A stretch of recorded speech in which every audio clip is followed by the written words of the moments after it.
Dhurandhar directed by Adityadhar, starring by Ranveer Singh, Sarah Arjun. Cinema గురించి చెప్పాలంటే మాటలు లేవు బ్రో. దీని గురించి ఎంత చెప్పినా తక్కువే.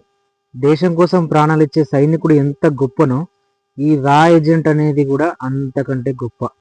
ఎందుకంటే అక్కడికి వెళ్ళి వాళ్ళలో కలిసిపోయి అక్కడి వాళ్ళతో కలిసిపోయి అక్కడే పెళ్లి చేసుకొని పిల్లల్ని కని దేశం కోసం ప్రాణత్యాగాలు చేస్తారు.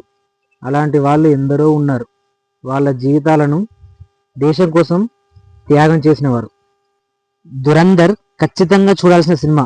ముఖ్యంగా ఇదే నేలపై ఉంటూ ఈ దేశానికే వెన్నుపోటు పొడిచే విధవలు మరియు రా ఏజెన్సీ ఎలా పనిచేస్తుంది, వాళ్ళ స్ట్రాటజీ, ప్లానింగు, వాళ్ళు చేసే త్యాగాలు తెలుసుకోవాలి అందరూ. ఒక సైనికుడు వీరమరణం పొందితే ఇచ్చే గుర్తింపుకి ఇది పూర్తిగా భిన్నంగా ఉంటుంది. ఒక రా ఏజెంట్ చనిపోతే కనీసం అతడు శవాన్ని కూడా క్లెయిమ్ చేయరు. చిత్రహింసలు పెట్టి ప్రత్యక్ష నరకం చూపిస్తారు. ఆ చావు ఎంత భయంకరంగా ఉంటుందంటే వర్ణించడానికి మాటలు సరిపోవు. గుస్ గుస్ కే మారెంగే, ఈ మధ్య ఈ లైన్ గట్టిగా వినబడుతుంది. అదేంటో చూడాలి అంటే ఈ సినిమా చూడాలి. సినిమాలో చెప్పినట్టు ఇది ఒకప్పటి భారత్ కాదురా, న్యూ ఇండియా.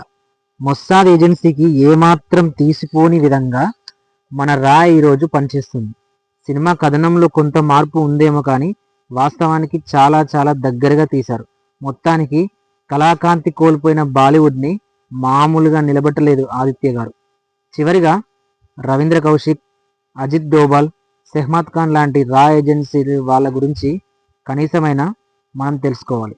జై భారత్, జై హింద్. సో ఫ్రెండ్స్, ఈ మూవీ కనుక మీరు చూసినట్టయితే ఎలా ఉందో కామెంట్ బాక్స్లో తెలియజేయండి.